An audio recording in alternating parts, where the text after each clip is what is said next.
我觉得因为从事这份工作，我应该说是全中国每年接触不同款式球鞋最多的人。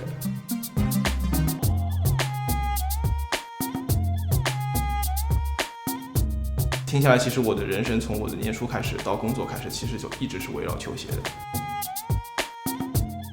Hello， 大家好，我是 Inventory Pool 的主理人 A 卡，欢迎来到我的无双节目。几周前，阿蒙问我说：“A 卡，我们录一期无双吧。”其实我当时说：“你是不是忘记我们上次录过了？”其实，在3年前我们还在天台的时候，但是后来呢，因为 Awesome 那次拍了无双之后，也拍了一个非常硬的广告片，所以后来播放的时候，其实以那个店铺介绍为主，把我们的无双其实就削弱了。所以对我自己而言的话，这应该是我自己拍的第一次无双节目，因为当时在天台的时候，说实话只有35平，那时候只能容下300双鞋子，已经是极限了。那后来因为库存一直在增多嘛，我们需要的展示空间以及收藏空间也是越来越多，所以我们之前搬了2-3个地方，但是因为后来也是爆仓就搬到这里来，但是这里来了半年，基本上也快爆仓。我发现你其实选地方都选的是相对比较隐秘的地方。因为这个呢，说实话2种因素，第一种是从产品出发，我们的产品本身就是比较小众垂直的，我觉得更多的人需要懂的人，当然这话也不能说死啊，那很多人就不敢来了。那稍微懂一点球鞋的人，他来了他才会有获得。那还有很多的一些路人客户，就街头客户的话，他会觉得他来了之后，你们这些鞋子我都不太了解，看起来都破破烂烂的，或者都是一些什么东西，然后可能扭头2分钟就走了。那其实对他们或者我们来讲，其实都有一些浪费时间。所以这也是从 1.0 到 3.0 我一直保持的是预约制。那预约制其实真的不是因为装逼，那2个原因。第一个原因是我们比较好控制我们的时间，那每天固定这个预约时间，我们其他时间可以有做线上的工作嘛。那另外一方面是因为你如果预约的话，你提前就能知道我们不管是从社交平台也好，什么平台也好，你能知道我们大致是卖什么范围的鞋子，这样你来的时候也有针对性，也知道我来你这是来淘宝的，而不是来随便买双鞋子的。因为我们碰到过就是没有预约的客户来敲门了，那我们当然也会欢迎他们进来。但他们进来之后，他们可能理想的鞋店是 Off-White、Easy， 但发现怎么都好像都没有，都是一些不认识的，然后他们扭头就走了。所以说实话我也会有些 sad， 但对他们来讲可能也有点浪费时间嘛。我先拿这双，这是我第一双鞋子，其实只是一双 ID 的勒布朗时代，但是它这个 ID 配色呢，可能是只有一个北美限定的吧，是一个什么 Diamond 系列。那为什么会拿这双鞋子呢？很妙，转过来上面是有我中文的名字的首字母缩写，我叫沈乐怡嘛。那很多人会觉得那有什么稀奇，你可能是 ID 的一双鞋子，但是因为我工作关系和我自己家人比较喜欢旅游的这个关系，所以我每年会跑很多国外的地方。那这双鞋子是在哪里获得的呢？是在我们去波特兰，其实说实话那次是去玩，但是我当地一个朋友就跟我说，其实波特兰没有太多鞋店可以逛，虽然耐克跟阿迪达斯总部都在那边。然后他说你可以去逛逛波特兰比较有名的二手店或者慈善店，他说那里面可能会淘到一些稀奇古怪的东西。那 OK， 那天有一天就吃完晚饭，我跟我老婆就是去了我们酒店旁边的一家当地比较有名的慈善店，叫 Buffalo Exchange。然后进去以后，其实二手店你知道都破破烂烂的衣服、裤子有很多那个为主，鞋墙呢可能只有3排铁架子的鞋墙，但上面都更多是女鞋、高跟鞋。男鞋可能零散的只有10双，而且都是那种贼破的二手跑鞋。但我在角落就看到这双鞋，品相还不错，而且这个颜色我也没见过，而且一看价格只有35刀。我就想说，就不如买了吧，反正也没多少钱嘛。当时也没仔细看，我就买单了。结果回酒店，当我打包的时候，把鞋子一转过来，那一刹那你就看到自己的名字在上面，那个 feel 是非常非常奇妙的。就是因为球鞋的关系，你会在世界各个地方去经历一些很特别的事情，包括这个事情，我觉得这就是缘分吧。所以你没有办法说这双鞋到底特别在哪里，但是就是那一瞬间，你会觉得球鞋带给你很多不一样的东西。所以我也很好奇，说我在波特兰是不是有一个亚洲人或者是华人，他跟我的名字首字母是一样的。就是17年、18年最早我们在天台的时候，的确那时候的店是大部分东西都是我去全球搜罗来的。但是后来因为我们决定要去做 consignment， 就寄售这一块，那其实一开始我自己是非常的担心，就是说如果我做了寄售，我害怕我的用户们寄过来寄售的鞋子可能都是当下的爆款，跟我想要去追求 Inventory Pool 的那个初衷可能是不一样，或者说背道而驰了。但是非常开心或者非常幸运的是，我们自从推出了寄售服务之后呢，我们的客户或者说是我们的追随者吧，因为这么多年了，他们知道我们的调性是什么，所以他们寄过来寄售的鞋子的调性其实跟我会去全球买的鞋子调性是一样的，所以会发现其实我们的客户就变成了我自己的买手，然后我们的店还是维持了原来的味道，还是有这么多不一样小众的鞋子在这里出售。那大家其实也知道，有些鞋子你去别的平台可能它分文不值，甚至就是被别人觉得是一双很白菜的鞋子。这些鞋子往往有一些可能很特别的地方，只有我们这些很垂直的消费群可能去 get 到它这个点，所以在我们这边才能体现出它的价值。这是我的第2双的鞋子，是一双04年元年的 Sock Dot。大家可能一些年轻的观众会觉得它是一双倒闭款，对不对？那为什么会把这双鞋子拿到我们今天无双来讲呢？是因为我从事 inventory pool 这个工作嘛，因为我们其实一直在研究一些小众鞋款，或者说还没有被大家发掘的一些潜力鞋款，去提供给我们所谓的很多的 fashion 行业的 early adapter， 就是比较先知的一些潮流玩家或者说时尚玩家，所以我们会在球鞋往前推100年的 inventory pool 里面去找寻这些鞋子。那 Sock Dot 其实是我觉得一个非常有代表性的一个成功的鞋款，这也是我 A 卡在这大言不惭的说，可能在5到10年内它又会回来火一次的鞋款。04年的时候 HTM 最早做的这个鞋子，那我从设计理念来讲，我觉得是差不多是21世纪初期 Alpha Projects 的延续，因为你无论从鞋子的造型、这些 curve， 还有这些透明塑料材质的运用，会觉得是那个系列的延续。那放到今天，它就可能就是 ISPA 的延续。就我觉得这2代东西是一样的，所以从设计来讲，它是一个非常超前的设计。那作为一双 Archive， 我觉得它是个 Archive， 在14年、15年吧，然后 Nike 把它重新拿到了大货的行列。当然，它这个大货的做法也是非常的合理和科学。它最早做了 Fragment 的联名，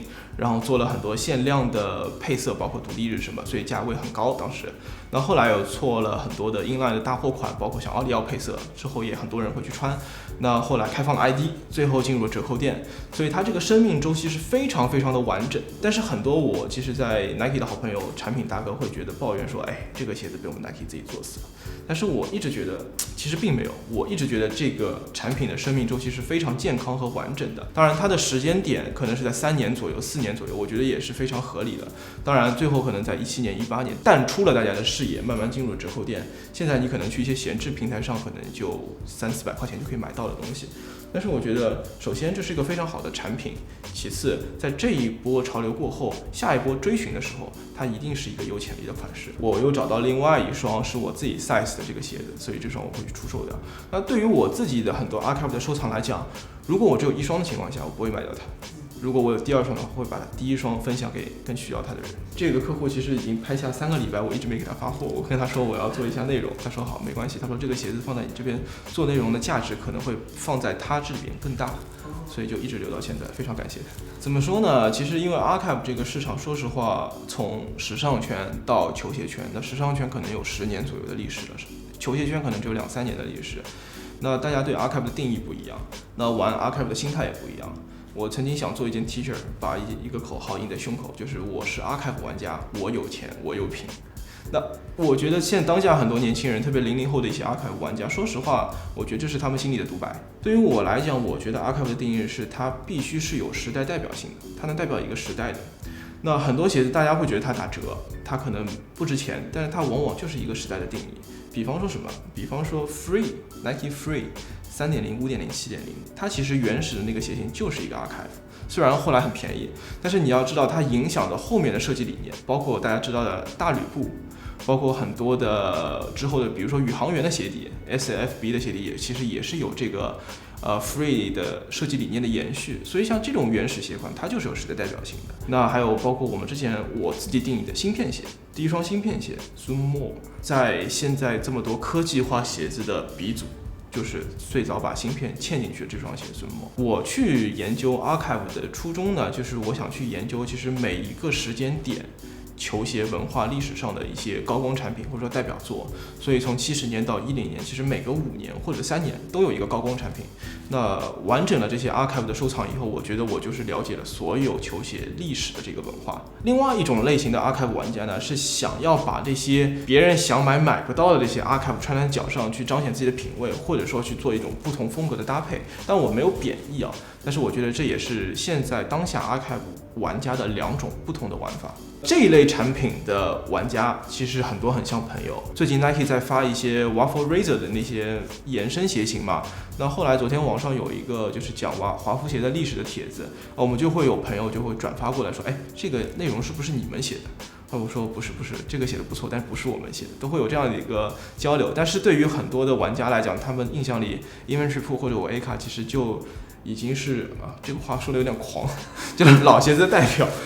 不能完全这样讲。但是大家可能看到这种鞋子会想到我们，这也挺好的。第3双其实就是我脚上的同款，但是会看到这双鞋已经穿了很旧，这双鞋是新的。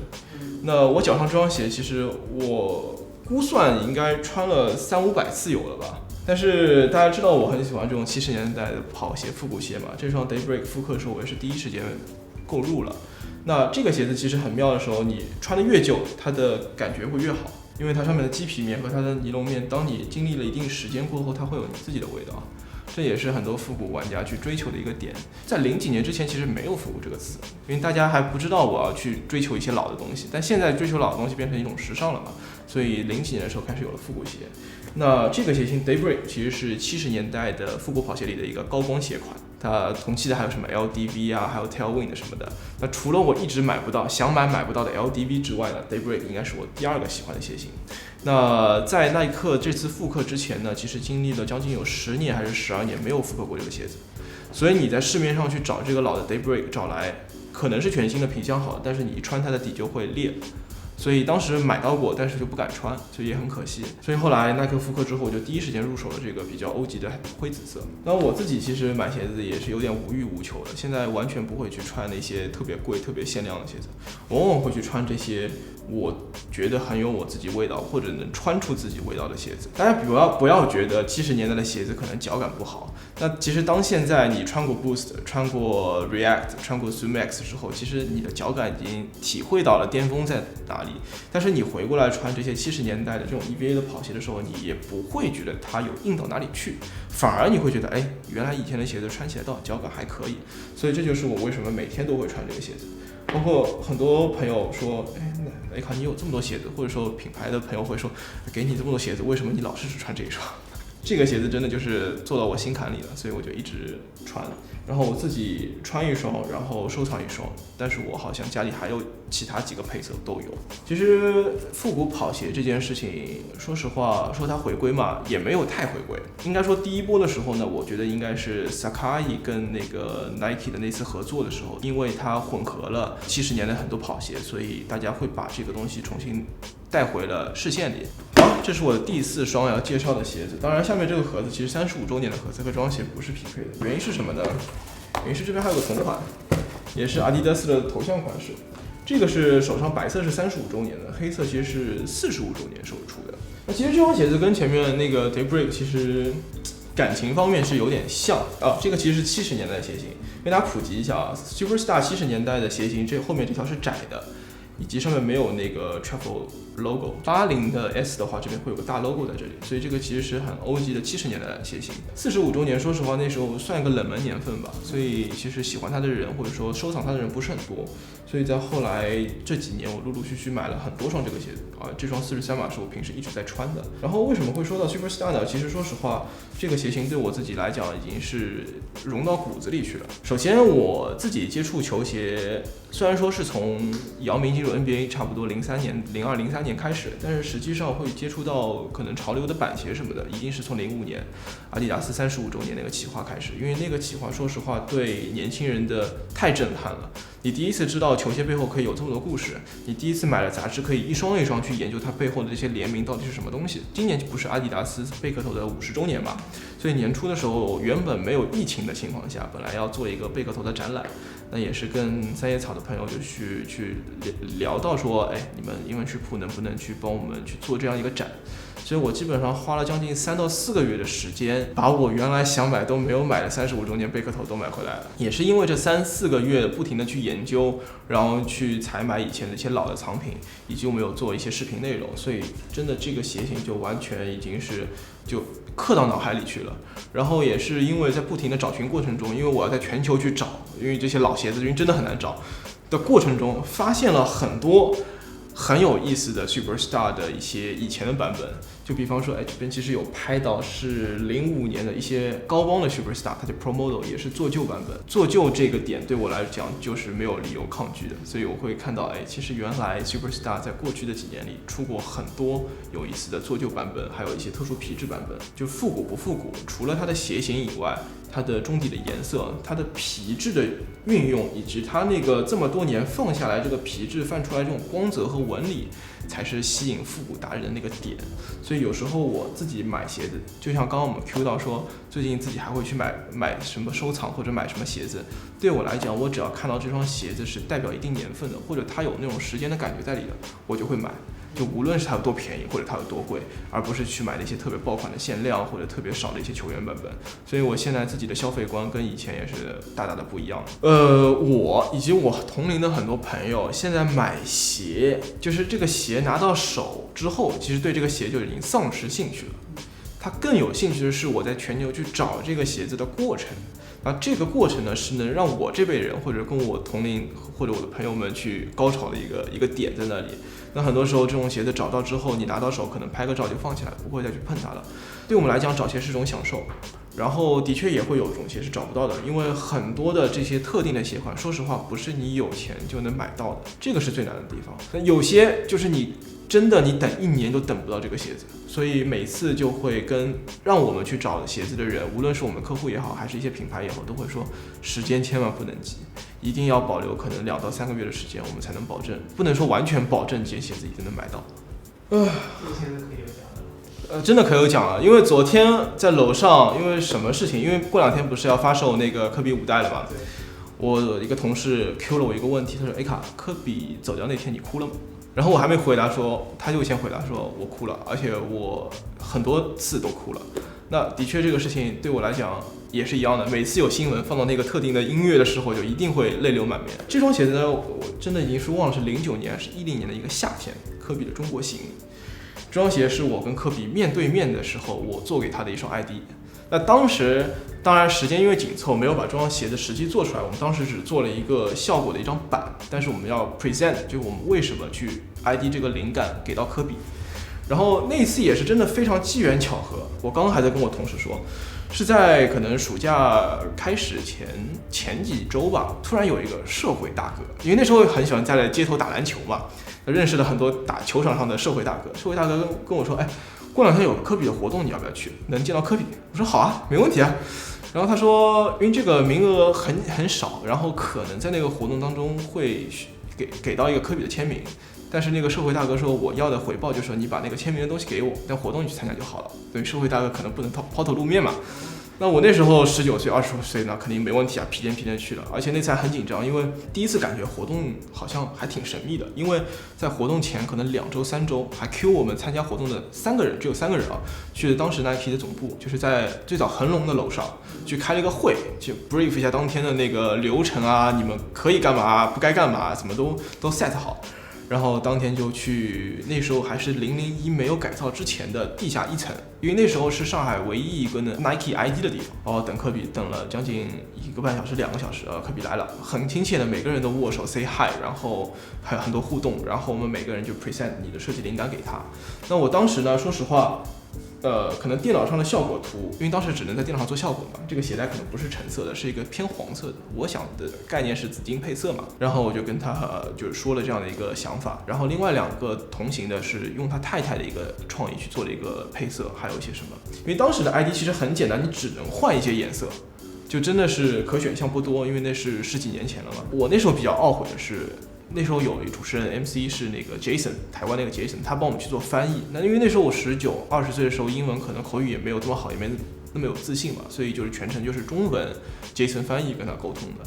很多话我其实都没有讲出来。那如果现在的话，肯定就是英文狂飙啊那种，想说什么都说。那后来本来那个活动就说只给1个人签名的，但是科比非常的友善，3个人都给了。那完了之后，我就把我当时去做的这双鞋给实物给做出来了。所以就一直放着，而且当时还跟他 present 说，这后面有个61，这其实小时候比较年幼嘛，因为我名字叫乐尼嘛，所以就数字61代表上去，我跟他讲了一下这是中文的一个谐音嘛什么的，还有个 AKA 在那里。但很可惜，因为以前小时候鞋子少，我就把这种鞋子一直放在我家里那种展柜里面展示，所以经常晒太阳，所以这边都有些氧化。其实也是建议很多年轻人在展示球鞋的时候一定当心。所以我现在自己的球鞋我全部都不拿出来了，全部都是放在盒子里面，放到阴凉干燥的地方。说实话，我不是一个很典型的科迷，那我相信现在会为科比流泪的人，大部分也不是最早那批的科迷。那这个人影响我们，说实话，真的不是说他的球风影响到我多少，而是他那个坚定的意志力，以及是他场上场下的表现，以及他退役之后对家庭那种责任感，或者他的那些商业头脑，对我们年轻人来讲，真的是特别特别的励志。那天早上，说实话，我起的不是特别早，然后是我老婆在旁边推我说，那个科比好像出事儿了，什么，我还没理他。然后回过头，因为每天早上就是习惯性的先看一下手机嘛，那手机上面全是新闻。那完了之后接着就忙很多事情，因为我们的所有销售渠道的所有的科比鞋子就一下子售罄了，因为你知道会有一些投机倒把的人嘛。说实话，那个时候已经没有太多去考虑自己的情绪了，因为很多还是要去维护好商业上的东西。所以后来我就是醒了之后就做了一个决断嘛，就发了一个通告，我记得是，就那天我们会首先去联系这些所有科比鞋款的寄买方，如果你想要取回的话，我们无偿给你取回，然后所有的订单以下的订单我们给你取消掉，然后买家那边的客诉什么我帮你解决。但是我不想说以一个你不太心甘情愿的方式把它卖掉，因为很多人不是说为了要多赚那么点钱，很多人是觉得我现在卖了，我手里那份珍藏科比的回忆就没有了，所以我会去征得每一个人同意。然后后来这个事情经过可能1个礼拜才处理好吧。当然还会有很多人不理解，会觉得你肯定是不想卖，想要卖更高的价格或怎么样，但无所谓了。但是我觉得，首先不管是买的人还好，卖的人也好，其实都是科比的粉丝，所以说我还是想要把这件事情非常感性的处理好就好了。我虽然做的是球鞋生意，或者说我研究的是球鞋生意，但是我自己不是一个特别街头或者特别潮流的人，这是我自己就很坦诚的可以这样讲。那我更多的是喜欢一些可能时尚的东西，或者一些比较绅士传统的东西会多一点。那蓝色为什么呢？是因为我早期在英国念书嘛，那不能说你骨子里就带了很多英国的那些东西，但是你不得不说你被英国的很多时尚的东西，或者说人们的街头的那些绅士风格会去影响，所以在蓝色上面我也是比较倾向于这种navy 色，或者说比较深一点的这些蓝色，这也是我自己一直喜欢的颜色。所以我朋友一直嘲笑你是英国人，英国人就开始喝茶了。因为后来在研究这个颜色的时候，会发现其实这个颜色跟我自己会比较像一点，人家就会用上海话说你是个小克勒，老克勒的年轻版本。所以我觉得这个蓝色也是非常有我自己个性在里面。相比较3年前的时候，那时候的无双其实很好选，我有很多想要给大家展示出来的鞋子，然后不仅仅是无双，因为每一双背后可能会有10双相关的，所以那次拍的时候基本上拿了50双的鞋子出来。但经过3年的变化之后呢，我会觉得好像自己变化了，行业变化了，球鞋文化也变化了，所以到现在来讲，这个无双真的是个难题。那后来我想说，算了，不要管那么多了，不要管去什么最限量的、最贵的、最稀少的那些，其实对我来说已经没有太多的意义了。那我更想去分享一下无双鞋子是经历过我就跟我人生一同陪伴我经历的最有意义的无双鞋子。无论是对于我的职业也好，我的生活也好，球鞋已经完全融入进来了。这无双鞋子其实可以代表了我这无论是几年的工作也好，还是几年的生活也好，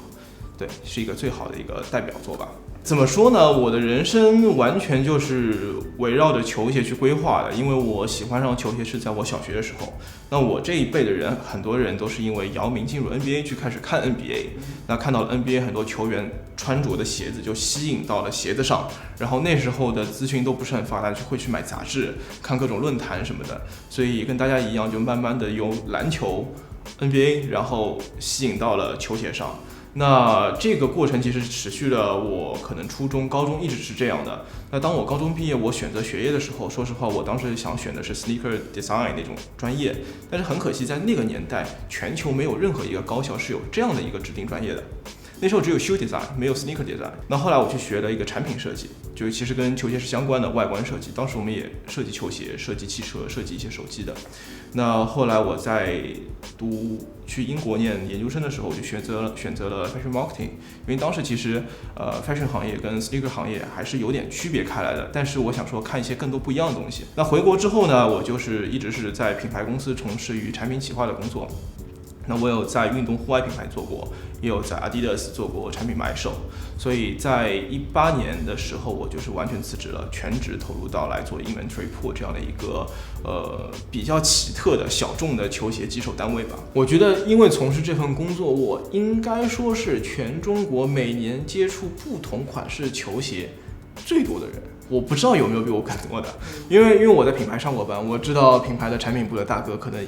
一季也就是可能几百个 SKU， 或者一年也就可能上千个 SKU。那对于我们来说，我们一年快上万个 SKU 的鞋子，而且我们每双鞋都会拍照、清理、打理、上架、去编辑文案什么的，所以我们其实每双鞋都是了解透的。所以这个工作性质导致我们一年可能经手要上万个 SKU 的鞋子。那在这么多 SKU 里面，就这么大的一个 inventory pool 里面，对吧？那我们会去接触不同种类的鞋子，而且我们更多的是想要领先于当下潮流，去提供给那些真的是非常先锋的潮流玩家一些不一样的选择。所以我们会在那些爆款的不说以外，在那些可能未被发掘的、曾经进入折扣店的，或者说当时就没有卖得特别好，或者曾经昙花一现的鞋子，这些类型去找一些是不是有可能是符合后面可能2-3年潮流趋势的一些鞋子。所以我们虽然每天都在买卖鞋子，但是在这个背后，其实我们会有更多一些这样的思考在里面。研究了很多的复古跑鞋，各个年代，70、80、90、00。其实70和90其实是前2年已经流行过的东西，那90基本上那些老爹鞋慢慢的已经是退市了。那70呢还有一些延续，那所以在前不久呢，我就在预判说后面一个趋势是80年代的东西会火，还是00年代、千禧年的东西会火。那最近其实事实证明是00年代的东西会更多的回来。那对于现在年轻人来讲，我觉得如果你想要去找寻一些很别致或者说特别的复古鞋的话，我觉得可以从80和00这个方向去找一些真正适合你去穿或者说去收藏研究的鞋子，都还不错。